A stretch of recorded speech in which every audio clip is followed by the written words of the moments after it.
Good morning, everyone. This is Professor Rahh, Professor Emeritus, California State University, Long Beach, Africana Studies Department, former city councilman for the city of Compton, former Compton College Board of Trustees, and former Compton Unified School District Board of Trustees. We want to welcome you to the Conscious Corner.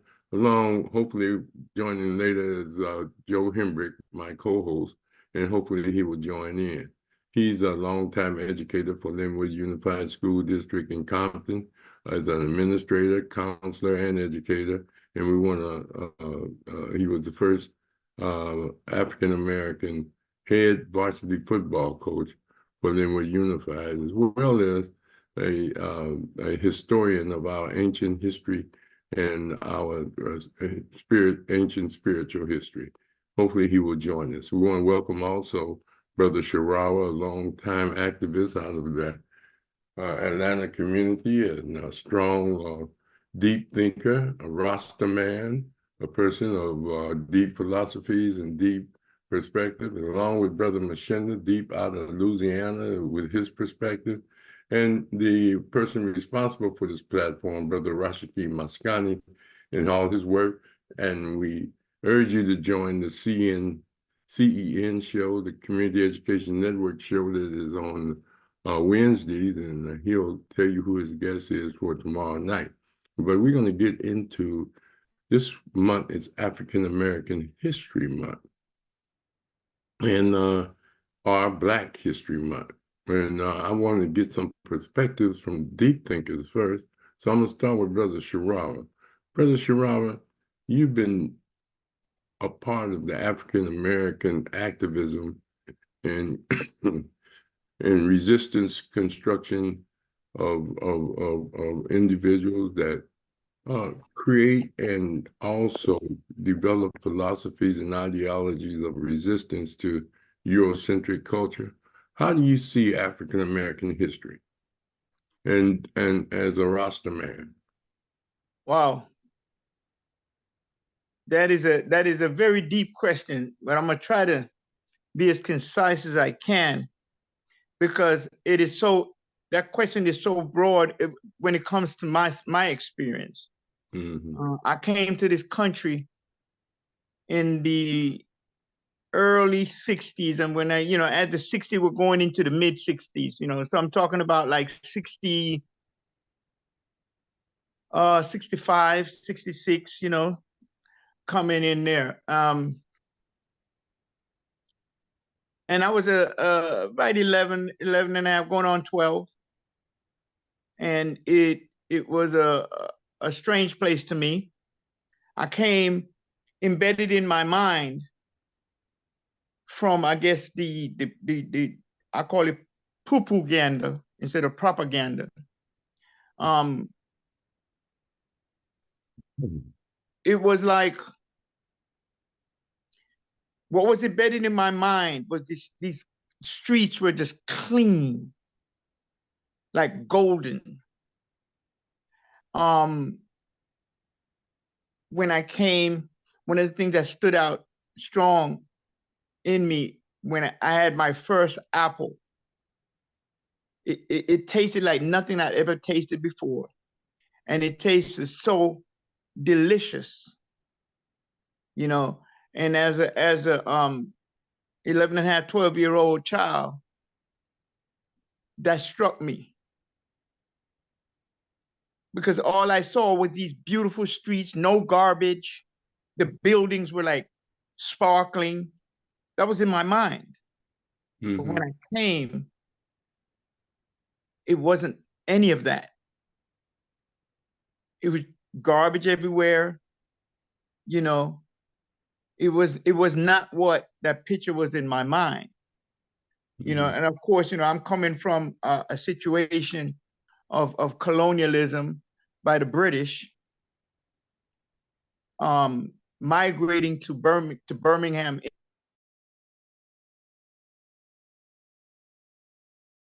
about 4 to 5 years in Birmingham, and then coming to Brooklyn, New York.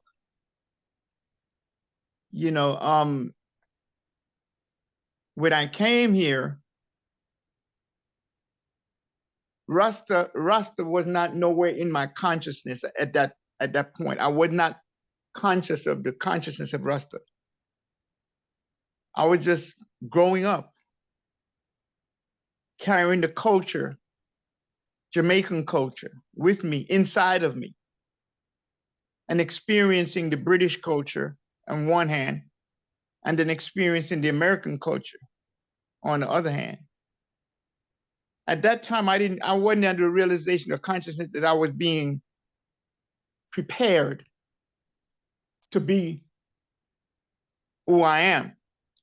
So as I'm in American society, I'm attending elementary school, junior high school, and high school, and so forth. I realized that I'm looking and I'm seeing the African American, what we call the Africa, or Black American people. They had, they had Chinese restaurants, they had Italian restaurants. Then you had the Black American restaurants. And the Black American restaurant was always called soul food. Matter of fact, my mother and one of my uncles, which is my mother's sister's husband, they had a restaurant down in Harlem, down on 125th Street and something like Amsterdam Avenue, something like that. Down there, I used to go down there and help my mother and my uncle in the restaurant. So, and they didn't sell it wasn't like a Jamaican restaurant. It was like a soul food restaurant. And but the Black people in America had soul food restaurants, and they had like sporting goods stores. Those were the two stores that I remember Black people in America kind of ran up in, this is as far as New York is concerned. And outside of that, like I said, all they had was Chinese, and then you had the Italian pizza parlors and whatnot. Jamaican restaurants were now, Caribbean people were just now coming in to the American society at that time. Because when I moved into Bedford-Stuyvesant, there were hardly any Caribbean people living there. Scattered, 1-1 and 2-2. My friends weren't Jamaicans. My friends were Trinidadian. My friends were from Honduras. My friends were African American. And some Jamaicans, like one. But I never, because there weren't a lot of Jamaican people at that time when I came here. The Eastern Parkway was there, but there were no carnival. No, didn't exist. When I came to the United States, they weren't playing soccer. Soccer was not a part of the sporting system of America. There were no soccer teams in high school and junior high school. That was all done. Because when I left Birmingham at 11 and a half going on 12, I was semi-pro in soccer. But when I came to America, all that ended for me because America was not, what is soccer? They don't know nothing about it. It wasn't an embraced thing. So, I look at, the history of America and I see how everything progressed. And the way it progressed to me, back then there were no Black History Month, So I saw a question today, not too late, about a few days ago. And the question was, what is Black history? And that question hit me. I read the question and all of a sudden the answers as to what is Black history started revealing itself to me. And what Black history was in that expression was, it's a daily experience. That's what Black history is. It's the daily, right now we are making history. We are making our history right this moment as we are speaking, as we are now living. We were taught that history is something that has passed and we need to study. And so we have been constantly in essence going backwards, studying something that has already passed. And we've been also inundated to believe that because we do this, we're better. But in truth be told, the more of that we do, although it has its benefits and whatnot, studying, where you come from and so on and so forth. When we do that at the expense of making history. We're a people that make history. We are the people why history even exists. So Black history, for me, and within this new faculty of thinking, is that we are makers of history. We make history on a daily basis, on a constant basis. And I think that's what we need to focus on today as Black history. We are making history today. And we're gonna ask ourselves, are we making history today? We gotta ask ourselves that, are we making history? Because if we're not making history, then we have no idea what Black history is. And that's my take on that. Good. That's beautiful, brother. And we'll get back to that. Brother Joe Hembrick has joined us, historian Joe. And Joe, we're discussing Black History Month, our African American History Month. And we were saying, Sharama was explaining how he saw it. I want to understand your perspective of the relevancy and the significance of Black History Month, if there is one in your perspective. Well, I don't like to stay too much in the African American History Month. It's African History Month for me. And if we don't go across the water to learn some things, then, I don't know. That's what I'm about.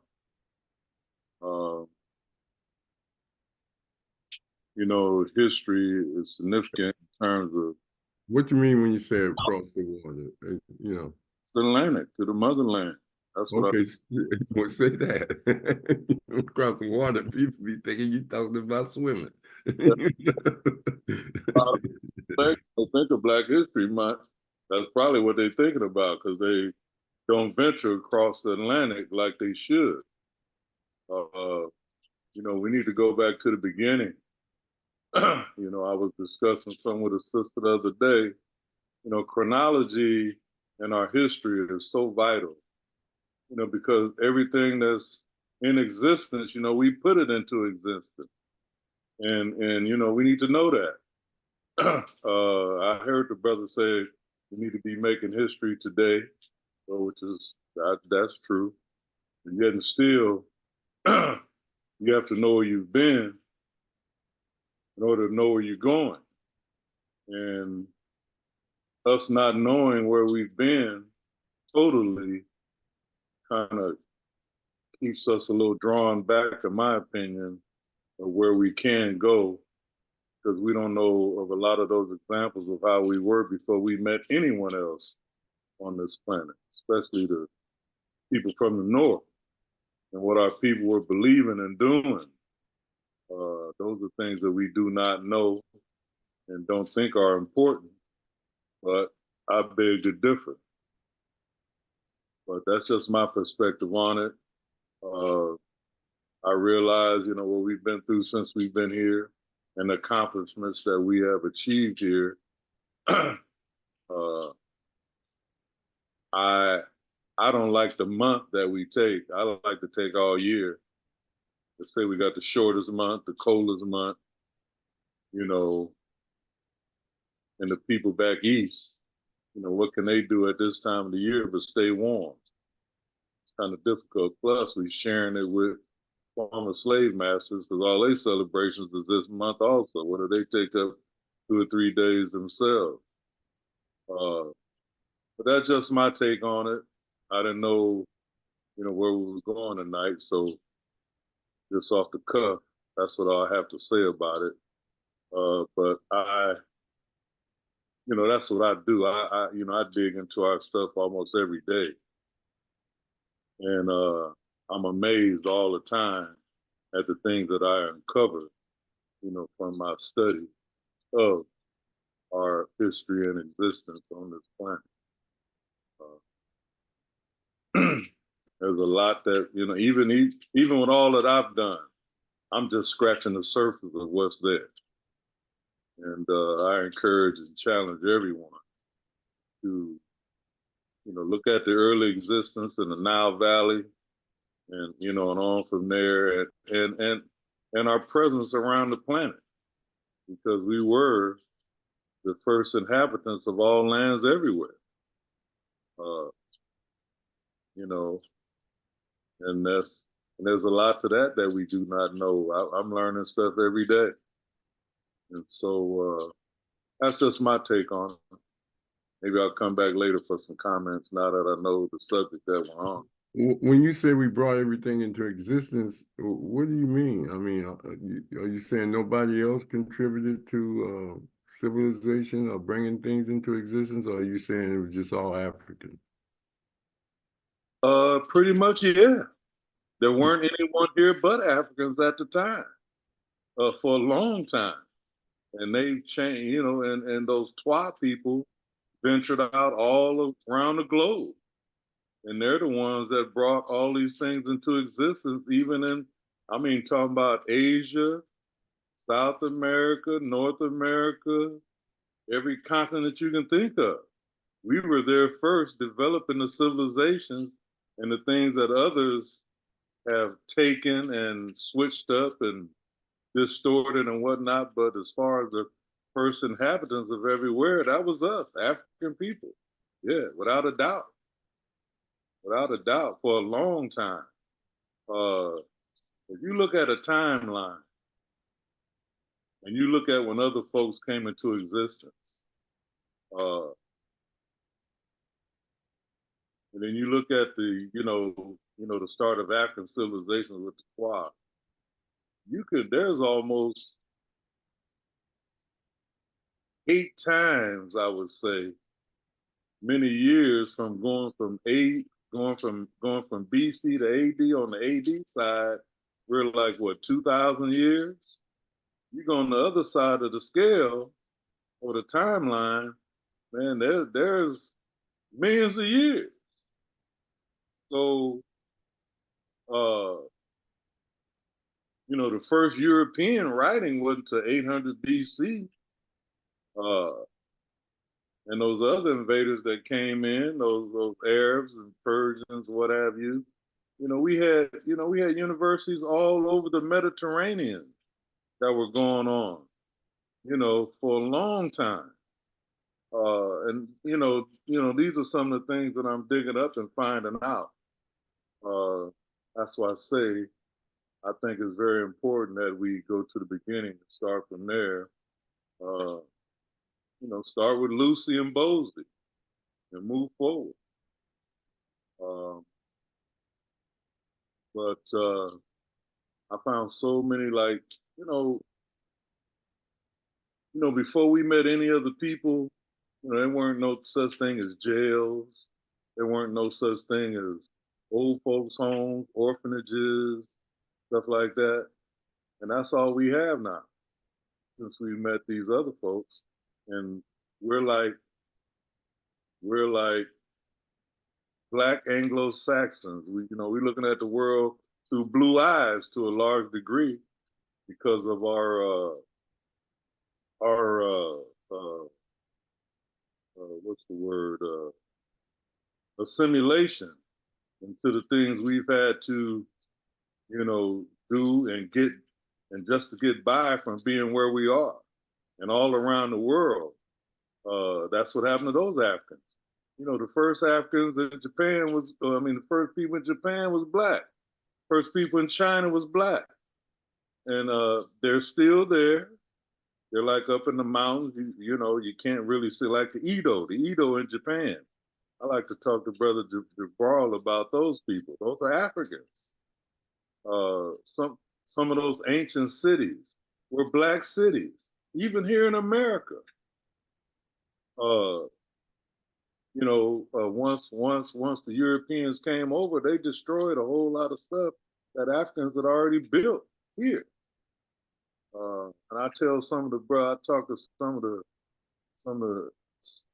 the Hebrew brothers, and they tell me, well, you got to examine scripture about, they shall be taken away in ships to a land that they did not know. And we were already here in this land. How's going to be a land that we did not know?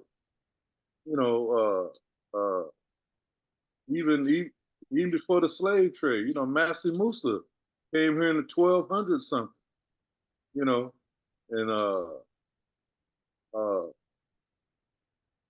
and when the Spanish and Portuguese came over and was looking for riches, and they were telling them, that the gold and stuff that they found, they got from the blacks. So there's so much stuff there, man, that it is just blowing my mind, and I continue to do my research every day. I'm reading up on it. Mm-hmm. Like I say, from what I've found, as far back as I go, we are compelled to seek truth and knowledge and to become one with nature as much as we can. That's what I'm finding out. And that's what was going on before the God systems and all that stuff even came into play. And what we have in us that others don't have, that allows us into those realms where non-Black people can't go. And I'm experiencing that on a regular too. That's why I be out there watching you, Brother Rahh, every evening. Mm-hmm. That is big and significant. And that's like the realm of the cosmos and what enables us to get there. Those are things that we need to know because, so much stuff got destroyed.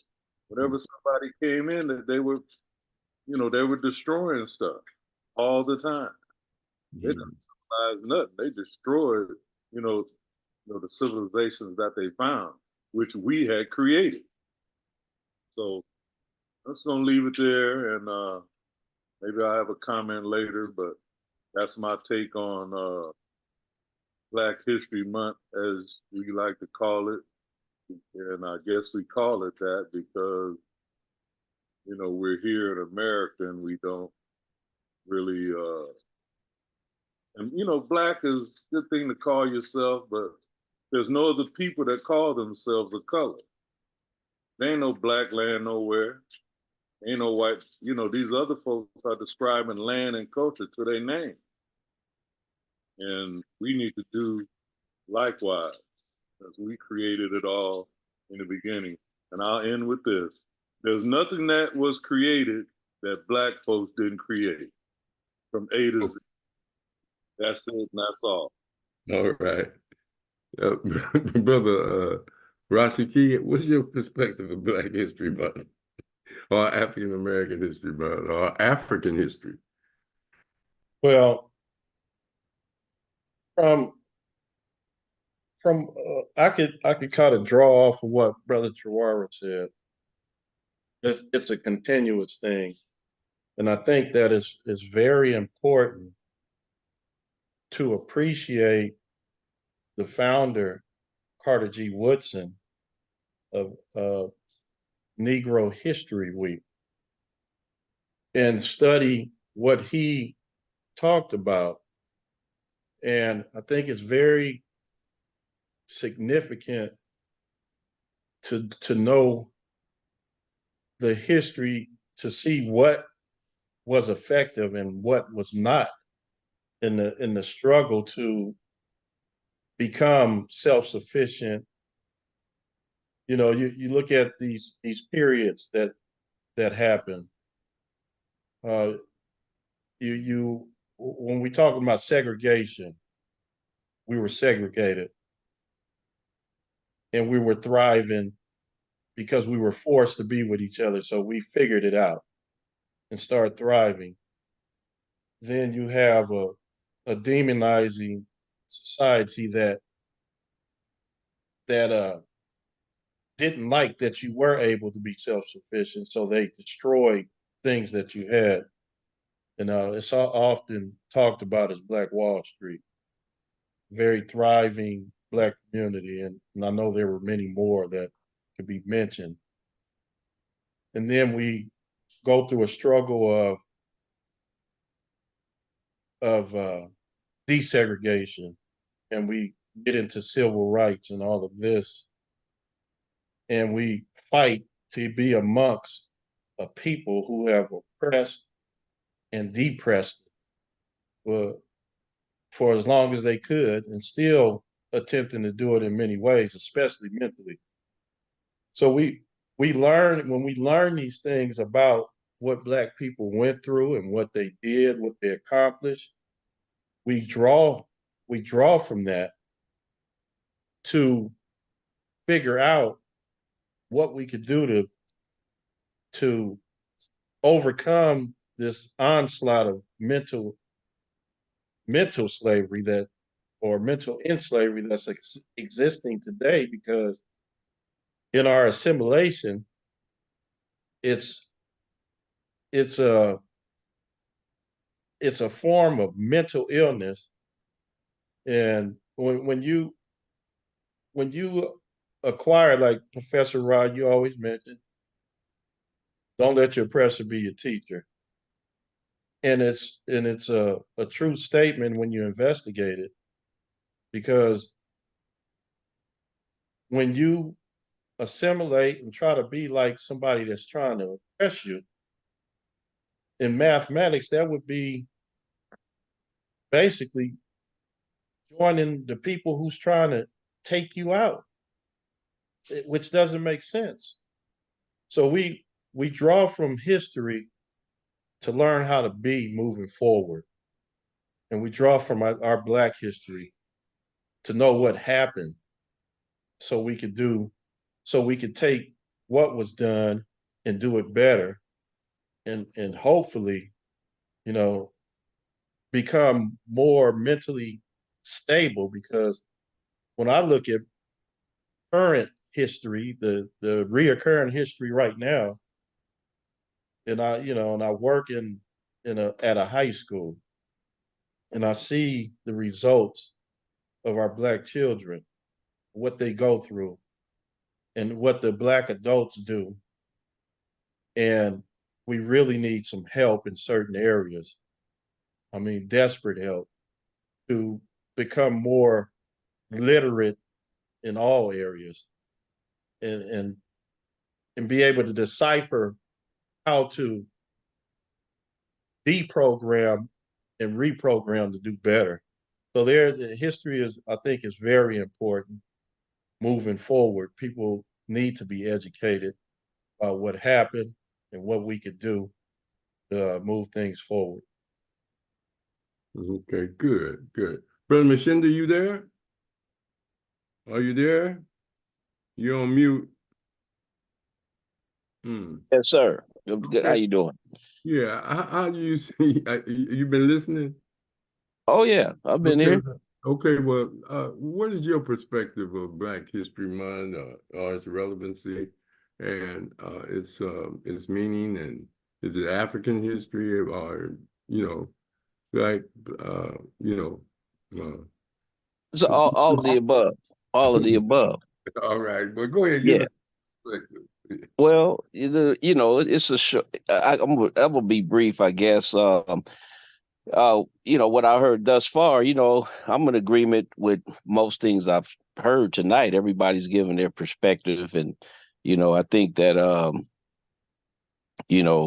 Brother Rashaki just mentioned about mental illness. I think that's just the fallout of what the current mental illness that, as a people, what we're going through, African, Black, whatever you want to call us, they'd say the term African is named after Africanus, a white dude, so but we know who we're talking about. At the end of the day, I think more importantly is dealing with this illness that Brother Rasaki's talking about, identifying, why is that is in existence, because there's been a onslaught. It's been an onslaught, uh, you know, attack on civilization, for forever, in all of my existence and way before, of course, there was times when we had a more perfect society, as a human race, I'm sure. But so we know that these folks, I think you spoke on it the other night when Brother Muko was kind of dissecting the movie that he mentioned, and you and Professor Rahh, you had mentioned that, yeah, basically it's a given that, yeah, I don't, it's, people are evil. We know this, we know that this is what people are capable of. So if you got white supremacy in the movie, and I understand what Brother Muko was, what he was trying to say and do with that piece, as far as just depicting, showing, the subtleties and the, things that we might miss out, because there are some subliminal things that can affect us, our children, while we're watching cartoons and movies and things like that. It's kind of like a subliminal seduction. You don't even know you're being seduced by the information that's being presented to you. So I got what he was trying to do with that. In the meantime, but yeah, it's a given that people are hateful. Malcolm X called him the devil, and so forth. So the bottom line is, so now that we know in this mathematical equation that, the hate is a given in the formula, in the equation. So here it is. What do we do next? So I think, as far as history is concerned, world history is concerned, let's just call it world history, because yeah, we were first, and so therefore, which is important on different levels, on knowing, that we're first in a lot of, and bringing, something great to civilization. But there's a active campaign today. The hate is not spiraling out of, not dwindling. It's growing. It's continuing to grow year after year, century after century. The hate hasn't gone anywhere. If we're looking at what's going on right now in America, you have they are trying to keep history, African history, Black history, out of the school systems on collegiate levels as well, threatening to take away funding. We heard about, Florida is famous with DeSantis over there, with his campaign over there. So it's a reason why they buried the truth years ago. And so that's why we're ignorant as a people, as a whole, and kind of lost in the world, because of the fact that the information, like Brother Rashaki was talking about, as far as what's pertinent to survive, these are, or to grow or to continue to flourish as a civilization, they have monopolized it and kind of hitting it and taking it and using it to their own advantage and enslaving everybody to be under this system, so that's what it's all about, in my eyesight, is to, they don't want you to know. I mean, Walmart don't want you to open up a supermarket, because then you become in competition, just an example, they don't want you to have a baseball league because it's going to take away from this league, so I get all that. So at the end of the day, there is an active campaign, as always has been in my existence, and it ain't going to stop. And the ignorancy level has increased by exponential levels from the beginning of time up until now is way out of control, because there are entities in place to make sure that we don't get to that understanding. There's books, Stolen Legacy, and there's they talk, know thyself, and all that's real. They don't want you to know yourself, what you're capable of, what's the God that's in you. They don't want you to know that. They don't want you to be a creator. And you're not the creator, but they don't want you to be able to create and demonstrate greatness. They want you to be a slave. So for this month, Black History Month, my thing is I celebrate whatever is good out of it. If there's good, of course there's good. Celebrate accomplishments, but you can bring up anybody in Black history and African American history. You can talk about the lady that was the first what was it, what was the movie with where they had the Black women well, you take one of these characters, that's a African American person that was in history that we can talk about. You can talk about Martin Luther King or any subject, anybody. But I think that if you explore not just their what happened, in 1968 or 66, but just explore that whole person and find out how they got to where they, how did they get there? How did they get to become who they were? And that type of thing. You learn other things about people, which, it's kind of can be like a synergistic effect to where you can be inspired to take your greatness to another level. So I think it's all pertinent. Where I work at, we put up our pictures on the wall, and we try to engage in conversation, but we got a lot of Europeans there as well. So and I tell you, down here, you have grumblings from staff and different folks, but we got to disregard all that. So to sum it up, all I'm saying is that the level of ignorancy is at exponential levels, and that there's an active campaign to keep us ignorant. And until we, understand on another level, we're going to continue to decline, because knowledge is power, and that type of thing. And like somebody said, if you don't know where you've been, you don't know where you're going, and all those other cliches. And so, hey, let's celebrate whatever's good.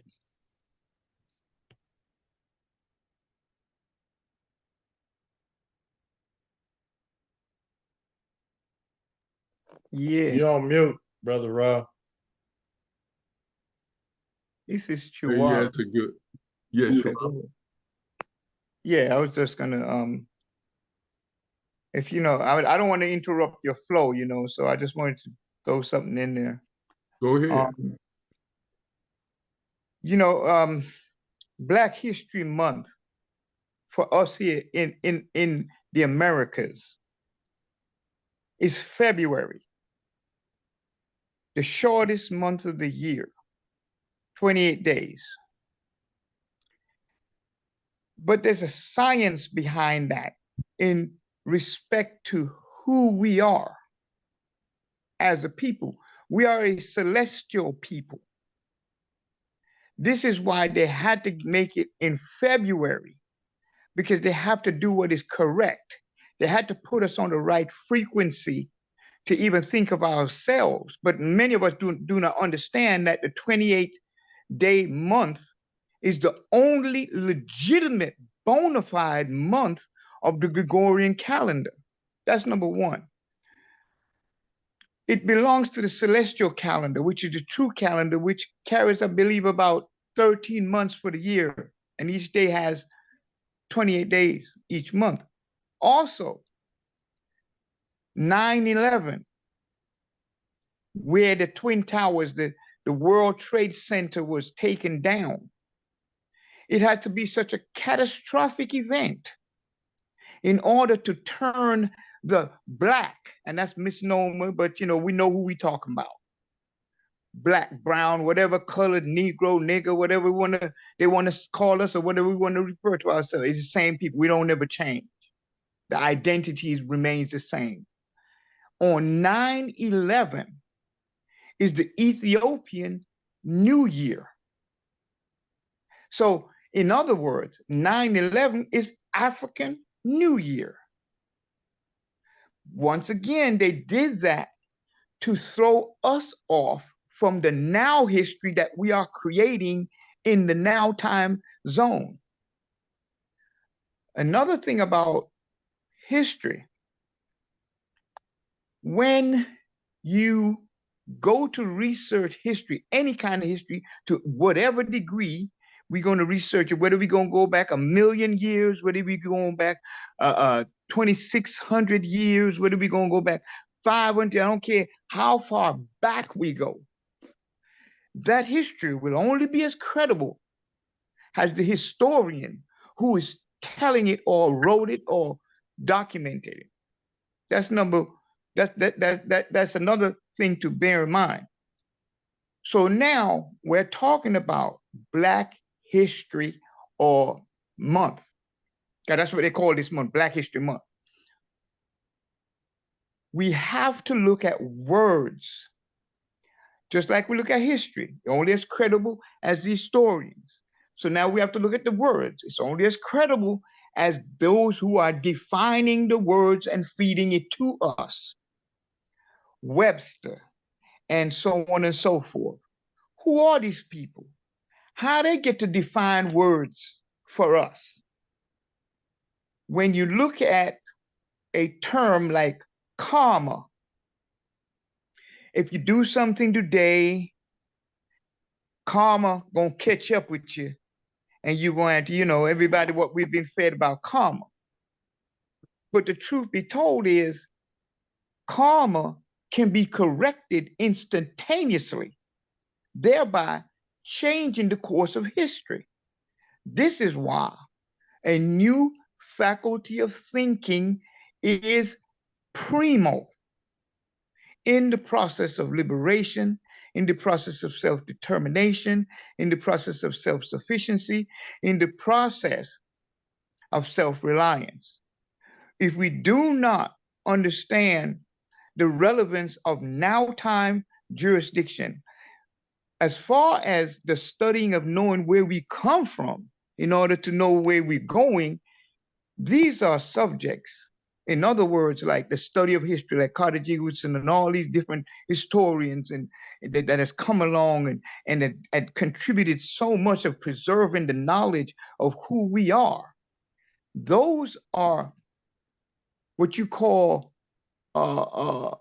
subjects for our teaching institutions, which we have not built yet. We have not built yet. We have not built our universities to house our current university students. We have not built our high schools to house our current high school students. We have not built an educational system that serves our people and teaches the truth about our history. These things are what is to be taught in our institutions. This is why we get a pushback when we try to teach our history in their institution. They don't want it in there. It's not designed for that. And when we try to do it in there, we're going to get a pushback. We're going to have to modify. We're going to have to put a generic form, a generic twist on the truth about what happened to us, where we come from, who we truly are. Because they don't want nobody to know this. And the brother that said, we created everything, we invented everything, he is so on point. I remember when I was a young man walking the streets of Brooklyn, I went into a store. That time I was really close with the music. I went into a store. This store was ran by a Jewish man. I forget what kind of store it was, but he had all kind of stuff in there. And he gave me a little book. And he said to me, I'm going to give you this book. You need to have this book. I said, yeah. I started looking at it. And then as I'm skimming through, he says to me, that book, says that Black people invented everything that was ever invented. He said, Black people invented. This is what this book was showing me, that Black people invented everything. And he said to me, Black people invented everything. And then he said, that's unbelievable. I don't believe that. That's what he said. But he's the one giving me the book. He's the one giving me the book. And I've never seen a book like that before in my life. It wasn't a big, thick book. But every invention that was ever invented was in this book. And he said it was a Black person that invented whatever it was. So I just want us to point out when we talk about Black history, it's unlike any other history known to man. The new faculty of thinking has to be applied to anything from this point forward. The new, if we are not thinking in a new format, in a new fashion, then we're just going over the same thing over and over and over again. Okay. And the same thing is going to happen. So, that's all I have to say, my brothers. All right. Well, that's good. Thanks. Thanks. And appreciate that. Appreciate what you said, if I understand correctly. Well, Yes, Joe. right quick. And this is for Brother Mshinda. And getting on the name of Africa, the oldest name is Alkebulan that's ever been. Alkebulan. But it's been called Cyrus to Mary. At one time, it was called the whole continent Ethiopia. But as far as Leo Africanus being a white man, this is from the book African Glory, the story of vanished Negro civilization. And this is from page 104. Leo Africanus was a Moor who was born in 1492 in Granada, Spain. Okay, so he was a Muslim. At a very early age, Leo Africanus left home to shift himself.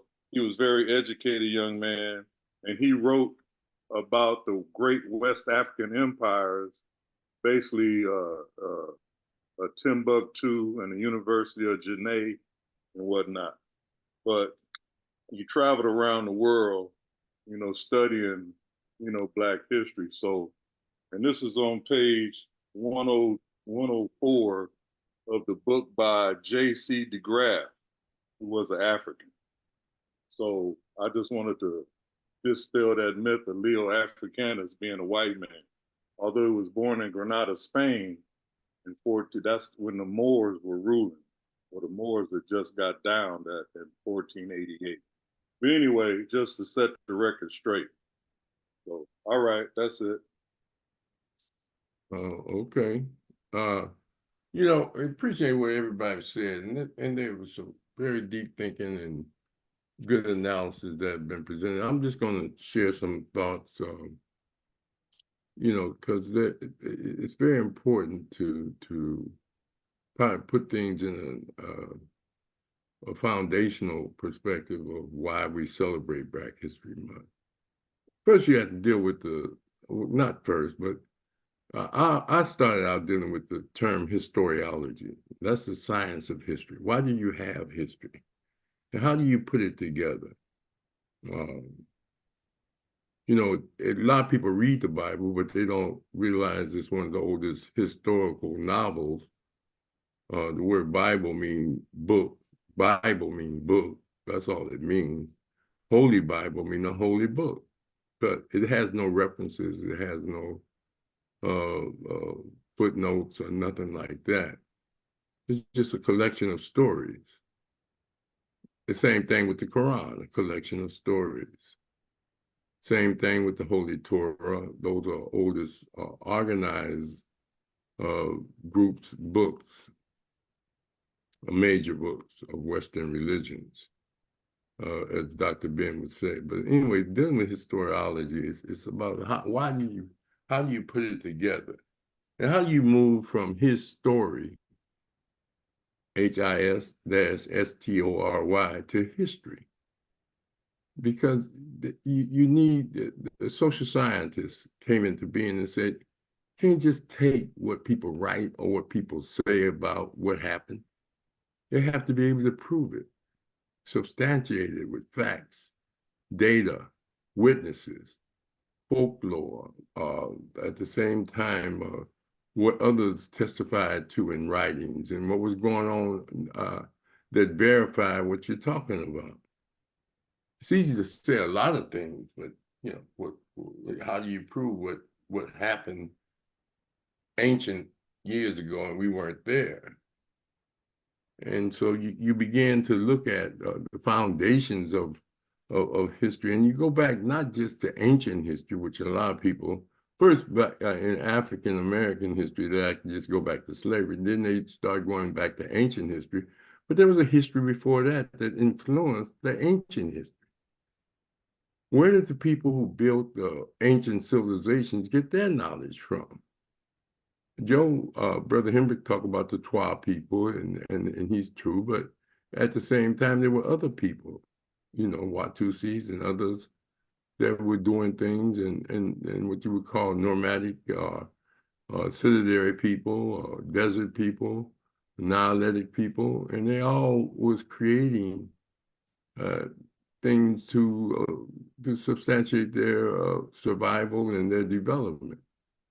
And how do you move from savagery to civilization? And what was that progress about? So you deal with books that talk about, these things. The theme for the national theme by Carter G. Woodson's Association for the Study of African American Life and History. Their theme is this year is the arts. They put out a national theme every year. And that's why a lot of people are focusing on the arts. And where did arts come from? One time, art and signs and symbols were how people talk to each other. How they communicated with signs and symbols before they began to develop a coherent language that they all could speak. And so you go back to the book Signs and Symbols of Premortal Man, and you go back to prehistory of Africa, or prehistory, as Joe said, there's no doubt through DNA testing and through anthropological studies that Africans were, if not the first, one of the first people to walk the earth. And that a lot of other civilizations grew out of the growth and development of African people. As one time they were saying that the continent was one land. All the continents were together, and they called it Gondwana land or pan-continental land, either way you want to say it. And then something happened that they broke off, and at the same time, that dealt with when they broke off, they had different climates and different people began to form, even though some people say that the first people was on Africa, and when the continents broke off, those were African people, and through mutations and things of this nature, as in Diop's book, The Origin of African Civilization, he talks about how the Chinese came about, how Asians came about, and how Europeans came about, and how Africans began to come about with regards to their continent, why they have thick hair, brown, dark skin, and thick lips and bushy hair and all of that. We've had some great historians that have tried to answer a lot of questions. If you read John Henry Clark's work, if you read Dr. Ben's work, if you read John G. Jackson's work, if you read a lot of even contemporary people, like Runoko Rashidi has done a lot of research on ancient civilizations, and as well as Oswald Crazy, Renako, and as well as even Dr. Gates, Henry Gates, and John Hope Franklin. All of them have, they've done a lot of research. So we try to, and they try to substantiate. I mean, John Henry Clark and Dr. Ben, they visited the pyramids, and they traveled throughout Africa and things of this nature. And there's a lot of other people that have done it. They didn't just read about it, they went and saw it. You know, some even climbed up on the pyramids and things of this nature. But a lot of people say that it was the Black women who started architect with building the thatch huts, and that you wouldn't have the microwave if it wasn't for the fire stick that African people created. Now, African people created the fire stick to manage fire, but other people created the microwave and the ovens and stuff, you know. The Africans created utensils to eat with and to cut food up with, you know, with what they had, which may have been rocks or sticks and things of this nature before metal was invented. You know, they set the basis for other people to invent things. I mean, that you know, you go back to the drum, you wouldn't have the phone today if it wasn't for them beginning communications. But you know, other people created other innovations. I mean, you know, televisions, airplanes, and cars of the day. And so you have to say that, you know, even China dishes and things of this nature, and things that they have created on the continent of China that, you know, if you travel, you see some of their innovative inventions. I realize Africans built the first ships, but, you know, other people built ships too to manage their culture. I'm not saying that Black people aren't the foundation of creativity and things of this nature, but they didn't create the earth. You know, I mean, you know, they didn't create trees, and they didn't create bees, and they didn't create elephants, and they didn't create horses or lions or tigers. You know, they came into being by nature, as Joe would say. So you have a broader understanding of life as a whole. And humans are part of life. There are other things that's growing and being also.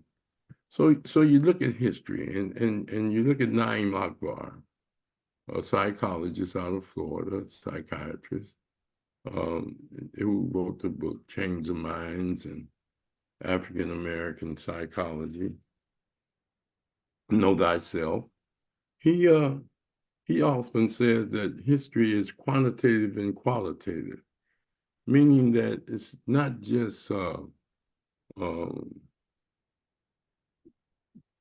you pick out what is of quality, and then you begin to get as much of that which you can. That's what Naim Akbar said. Dr. Karenga said history is the record of a people, and they're changing the world into their image and interest.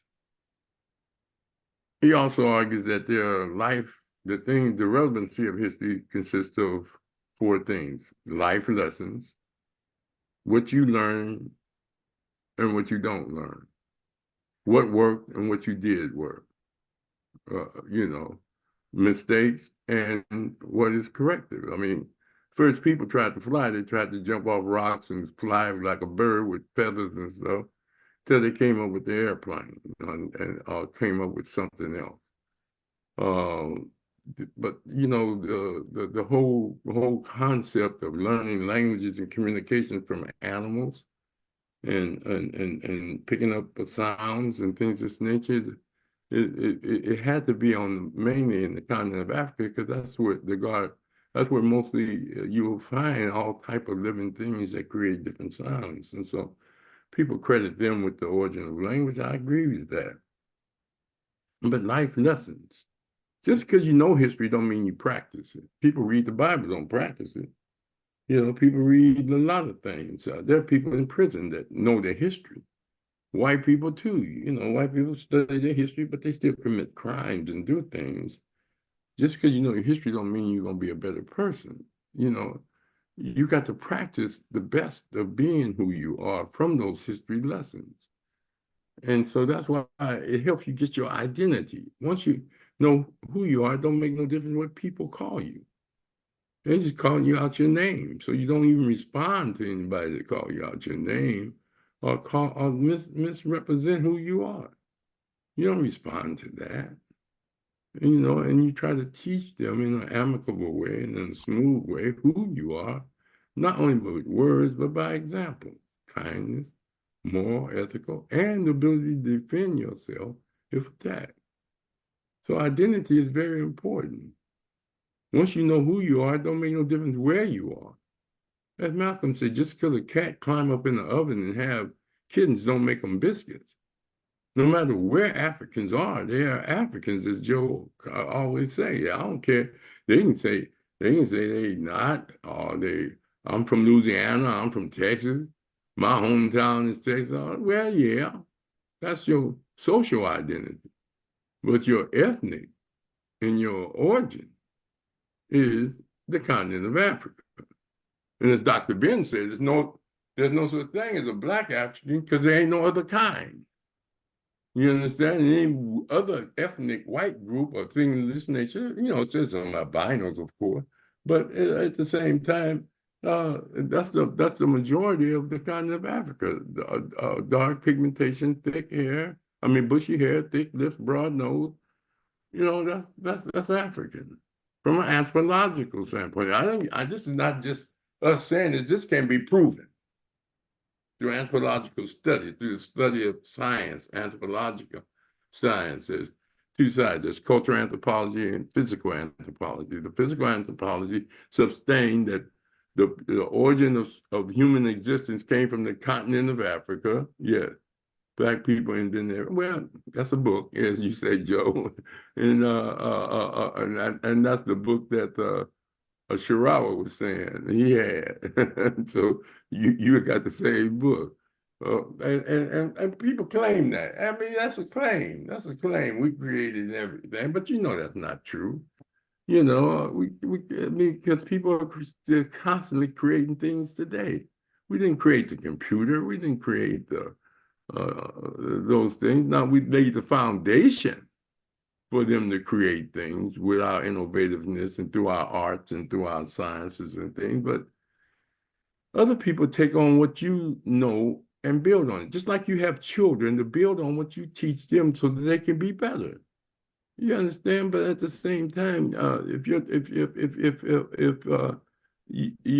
children grow up to be doctors or lawyers or something, and you say, well, you wouldn't be that if I hadn't taught you to be that. Come on. They learned that and they became that by serious studying and getting the licenses and the things to practice.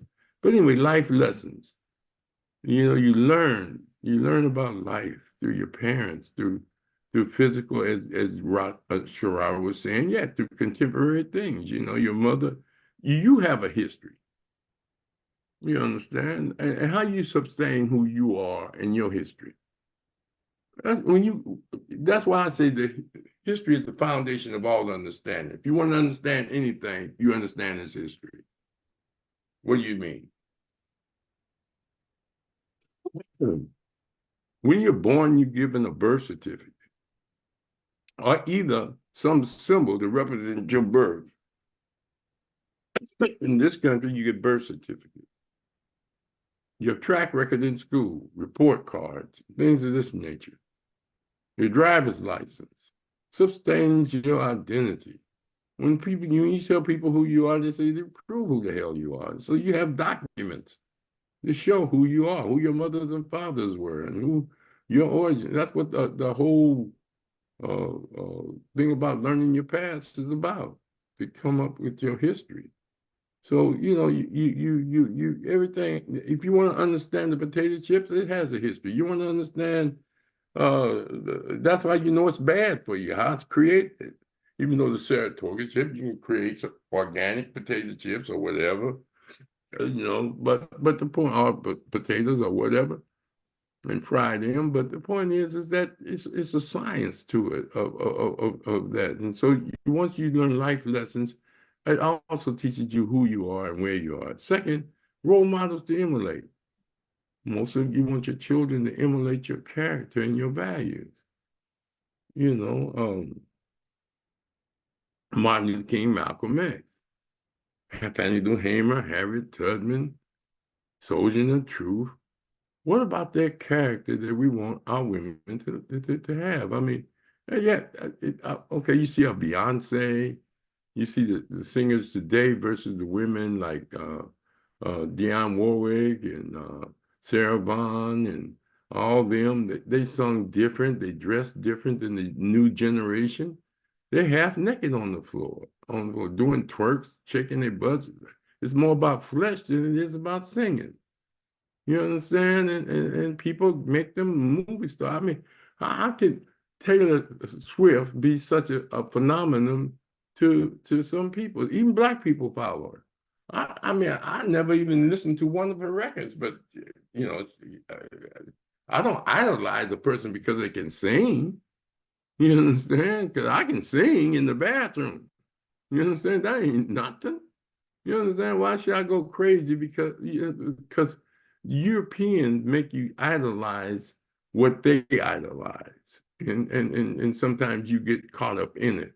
Now, do we praise our singers and recognize them for their achievements? Yeah, but we don't turn them into gods and goddesses and things of this nature. I mean, James Brown, you know, his records, we danced to it, but we didn't consider him a god, a goddesses. We listen to Bob Marley. We accept his messages. You understand his songs, and they uplift you and things of that nature. But we didn't turn them into gods and goddesses like Europeans do. They entertain us. They turn anything into a god. They turn Trump into a god. If you follow their method, you'll turn him into a god. But anyway, the point is that someone to worship. That's what I mean by God. And so we don't worship singers. We enjoy them, and because we got too many of them. How you gonna put Smokey Robinson down, or some of the great Aretha Franklin and all of them, But anyway, so history so you get role models to emulate, and you draw from their character, their values. Martin Luther King or Malcolm X, especially Malcolm, once he came into the knowledge, they didn't. Before that, he may have had conk hair, that's portrayed in the movie, but for the most part, they were about discipline, personal discipline. Malcolm was a straight A student all the way up to the 9th grade before he dropped out. He was even voted president of a predominantly white school that he went to. Martin Luther King the same way. They were student body presidents or class president, straight A students. Martin Luther King didn't wear no Jerry curl. He didn't sag his pants as a young man. He had, they were martyrs. They were martyrs. Assassination is what people did to them, but martyrdom is what they represent to us. They dedicated their lives to our liberation. And so we look at we look at role models to emulate. Who you want to emulate? I used to tell my son was at the barbershop once. He called me home and said, "Dad, can I get my initials in my head?" I said, "No." He said, "Why?" I said, "Because I'll cut your neck off. That's what I told him at that time. I'll cut your neck off before I let you do that." And he never did it. He never asked me that again. I remember one time I asked my father, could I put peroxide in the front of my head? Joe, remember we used to put red in the top of our fluff. My father said, no, you can't do it. I never been asked again because I never did it. You understand? We respected our fathers at that time, and I'm glad my son respected me enough not to even ask that again, because all the kids were getting their initials or getting designs in their head. And I said, no, you can't do that. You're going to get a haircut that looked like me, Malcolm, or Martin Luther King. Now you take your choice. And that was the standard in my house. You understand? And so you say, why? Why don't you let your kids be free? Because they don't know nothing. They just got here. And now once they get grown, they can do what they want to do. And many of them did, But the point is that, you try to encourage them to read the autobiography of Malcolm X or study the autobiography of Martin or any of the other great heroes, and try to get them to understand the importance of manhood and responsibility. The same thing with your daughters. But anyway, progressive correction. What may be true today, in Shara say, may not be true tomorrow. So you correct it. What's wrong with progressive correction? What people believed years ago is proven to be sometimes not what it is today, and so you change it and you take a different direction. That's what history teaches you: life lessons, identity, role model, according to Dr. Kareem, to emulate and progressive correction.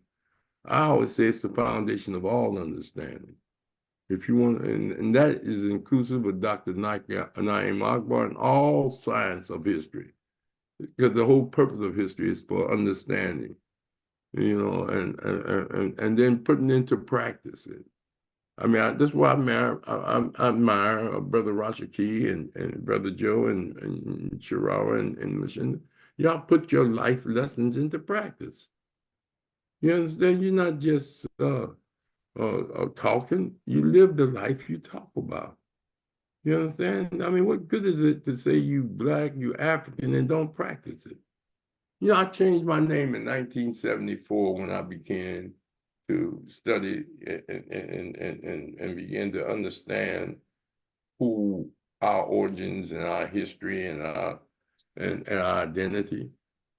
Even though I was named after my father, Arthur Montgomery Jr., Senior. I was Arthur Montgomery Jr. then. But, I said, no, they didn't know what I know. So that was a progressive correction. And then when I changed my name, my brothers changed their name, Khalid Rahh, Nimashan Rahh. Professor Rahh. Yes. Excuse me.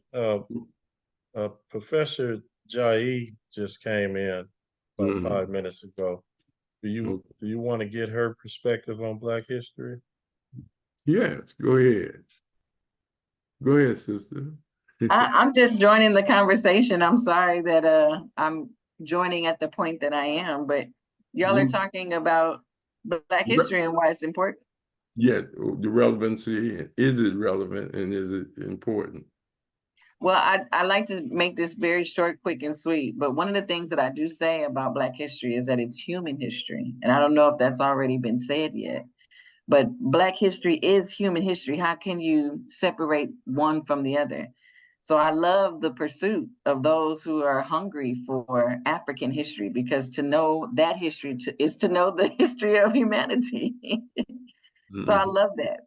It literally is just that. You know what I'm saying? But I also came on here because we're celebrating Black History Month, which I understand that, many of us live this as a lifestyle in terms of reorienting ourselves in terms of our African diasporic identities.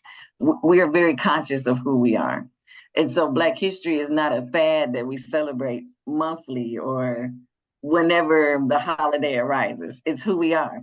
But we celebrated this month, and I give thanks for the opportunity to my neighbor and friend, Brother Rashaki, for allowing me to come on here again and promote this event as we celebrate Black History Month. We're trying to bridge this moment of the campus community, the industrial educational community. This is the space at LA Trade Tech that I'm proud to be a part of, because this is where our entrepreneurs are bred.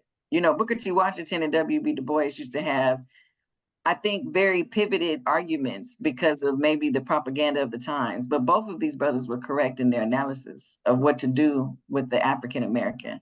We should have industrial education as well as liberal arts. And LA Trade Tech is one of those schools that literally produce the mechanics, the cosmetologists, the carpenters, the construction workers, the man who fixes your refrigerator, the man who fixes your electricity, the woman who controls the traffic lights. It's a very interesting space to be in as a college. And it used to be a time where many of our family members went through this college to be able to change their lives. And so I think it's important now for us to rebuild that bridge with Los Angeles Trade Tech and our greater Los Angeles community. So I wanted to come on here to invite everybody to spread the word that we're trying to make this a thing for our family here in Los Angeles who's craving Black identity and Black entrepreneurship and really Black love and Black community. to come on our campus at 229. That's a Thursday.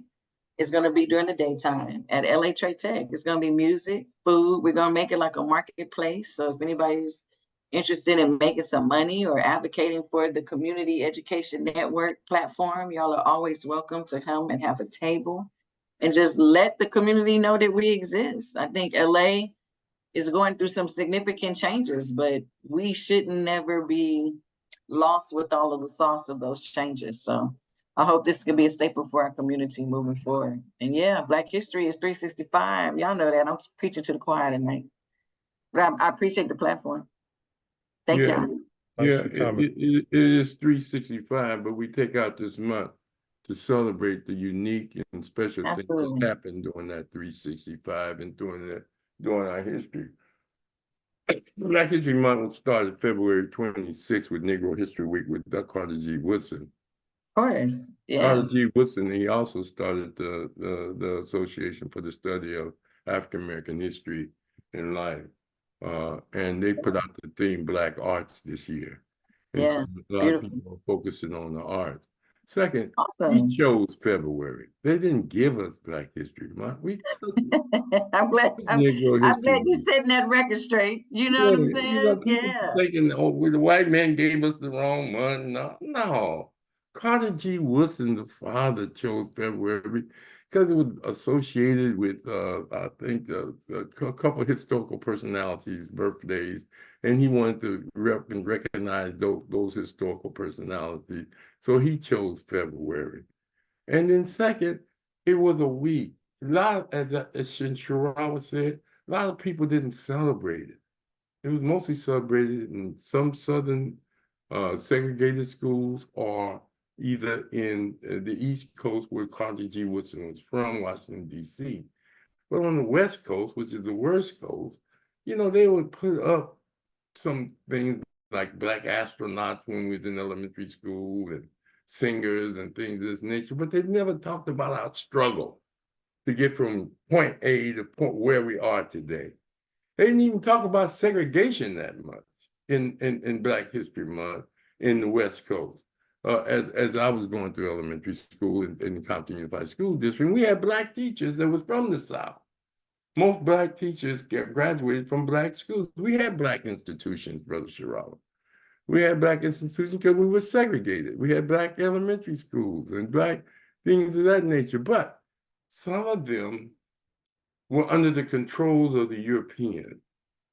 And some of the Black people that were teaching were taught by white people. And so, then there were others. The primary education unit is your family. How many of us sit down with our grandchildren and children and talk history to them and teaches them things? Hey, y'all my kids, bring your kids. You understand? Let me tell them about Black history and give them, even if it's just once a month or once every 2 months, you call all the children together and tell them your history and give them some food and make them comfortable and sit down and just discuss life and the history and the personality and the struggle. Even not only just the struggle from the Holocaust of enslavement and the personalities and the scientific innovations that Black people have done so they can have pride and they can ask questions when they go to school and correct teachers when they go to school. You know, the primary education and teaching unit is the family. I promise many of our parents and many of the young people are not capable of teaching it. Some don't want to learn it, as Joe would say. You know, they're ignorant. You know, they just don't want to learn it. I mean, we run across a lot of people say, I don't want to know nothing about that. You know what I'm saying? I just want to know where some money is, where some of the drink is, where some food is, where the next Disneyland tickets I can get cheap, where the next Magic Mountain I can get treat my kids, but they don't want to teach their kids. You understand? About the struggle, about the challenges that they're going to face in life. You understand? It's like sacred teachings that you only can do behind closed doors because you're giving them life secrets that they have to go out there and almost covertly act like, you know, they know, but they can't really challenge. Just get what you can from the education institution and move on. You understand? You don't try to dominate the class, calling teachers liars and all you mistaken all. Just hey, those are classes that are required, but you know they jiving. You teach your kids they jiving. Just get the grade and get on. But the technical thing is, Sister IG just said, hey, get the vocational, get the technical thing, learn the math, learn the science, learn the Spanish language, learn the vocational things and things that you can use to manipulate your life through this racist society that you're going to teach them about. And the challenge is that once you got the skills, if you can't find a job, you can create one. You understand? You can create one. If you know how to paint, you can know how to paint a house. If you know how to plumber, you can be a plumber. If you know how to be an electrician, you can be an electrician. All those things are things you can fall back on while you pursue your dreams in entertainment or art or science or doctors and things of this nature, that you have those skills in case you don't reach your goals. And these are things. But anyway, there's so much to Black history and things of this nature. We're probably going to have a part 2. It's going on 7:30. And I don't want to keep y'all that long. But I just want to say that, Jakarta G. Woodson is the founder. We in the 60s, after the Black revolts, we decided to make it a month to be inclusive of what Joe said, crossing the water. Teaching African American history was too short. It's not enough. We had to go across the water. That's why we expanded it to 30 days. I mean, the whole month. See, Carter Woodson was doing the Negro History Week. Well, and then we expanded it to the month. They didn't give us a month. We took it. Not everybody got a month. We were the first with the month.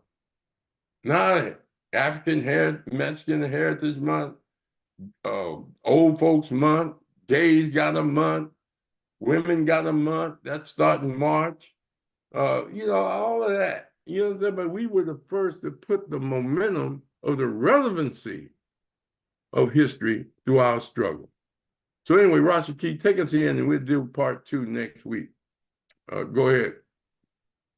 Rashaki, you there? He may have to step away for a minute. But anyway, Joe? Brother Shawara has his hand. Go ahead, Shawara. Oh. Yes, quite interesting. I just wanted to point out, there was a group of Black Americans, African Americans that left here under the discovery of who they were in truth, the Hebrew Israelites. And they left here. Yeah, Yusuf Ben Israel, I met him. He took the brothers back to Israel. Right. Now they're still there. Right. Now he died. He passed, but they're still there. Yes, but the society that he built there in Israel is still there and thriving. And I bring him up to say, because when they left here, they made it to Liberia and they stayed in the jungles or the forest of Liberia for a number of years. And then they came up out of there and made it into the state of Israel, the land of Israel, not now known today, and were given or allowed to build a society at a certain area. And I bring that up to say, when we talk about Black history, and I as a Rastaman, dealing with the new faculty of thinking, understands to the fullest extent that there has to become a generation that will be or present itself as the sacrifice for true liberation. sacrifice not in the sense of our sacrifices being defined by the colonialists or the imperialists, but sacrifice as it entails the tenacity and the struggle of our ancestors and foreparents and those that came immediately within this 20th century before us, such as the one Carter G. Woodson, who the father of Black History Month. We have to be able to understand that no matter what we do, as long as we are doing it in the system that is governed by the old faculty of thinking, nothing will really change more than individual things or small groups of things. But as far as we as a people, no significant grounds will be made, because it will just not, this system that we're now living in is not designed for us to thrive. We have outgrown this system of thinking, and we have to begin a new faculty of thinking. In other words, the generation that has to say, listen, we're going to have to build what we need, and we have to come together and do this. And there's some of us who have the canvas, and to look at others who may not have the canvas, say, come, let us build.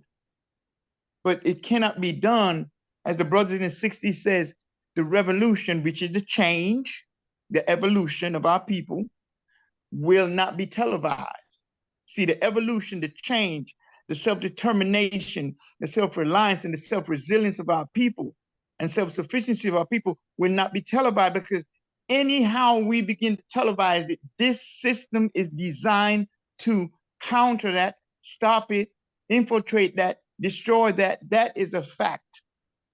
And so Black History Month, it will be the history, or Black history in general, will be the history that we make on a day-to-day basis, not as individuals, but as unified people, thinking together, putting our issues on the table together in the privacy of our own consciousness, in location designated by us, with strict organization and with commitment, not only spiritual, mentally, and physically commitment, all of those together combined to create what we are talking about, actualizing our liberation, actualizing our peace. We want peace.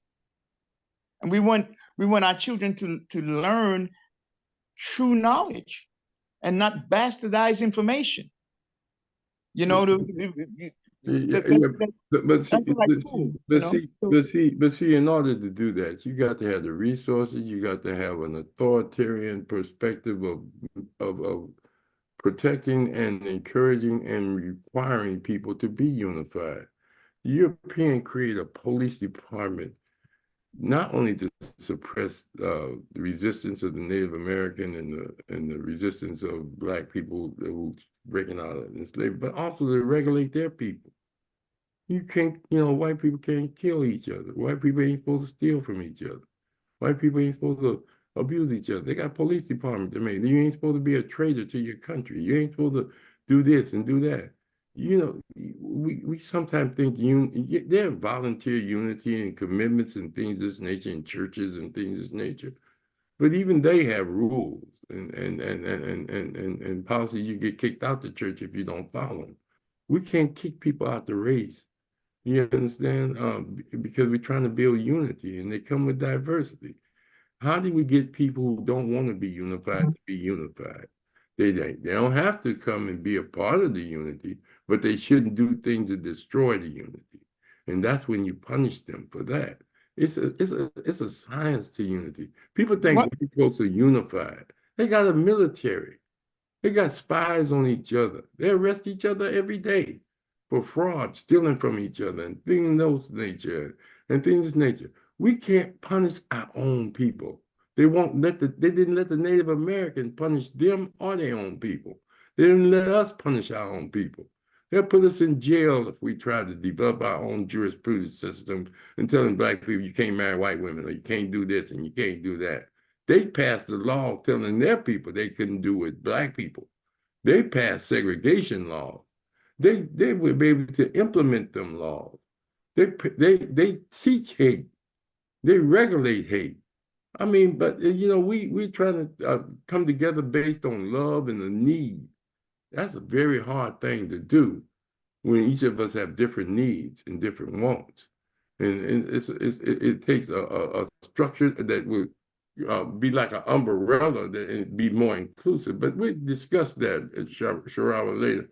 Rashaki, tell us about tomorrow and things of this nature, and who's going to be on, and we'll continue this next week. I know Sharawa got some rebound for me. All right. Okay. Excellent discussion. I appreciate everybody. Next week, let me show everybody what we got next week. I mean, tomorrow. All right, brother. All right now. we got a guest host, Dr. Sherry Randolph. This will be her third time coming on. And she's gonna interview, or she's gonna have Cal Odom gonna talk about energy healing. So she'll be on tomorrow, and Cal Odom came on when she was on last with the show when the color purple was on, when they were discussing the color purple. So that should be very interesting. I'm very interested in knowing about energy healing. So I'm gonna definitely pay close attention. All right, so that's what we have tomorrow. Okay, and we'll have part 2 of Black History Month next week. Okay, so we're gonna take our pause. Each one teach one. All right. And Conscious Corner. All right, brother. All right.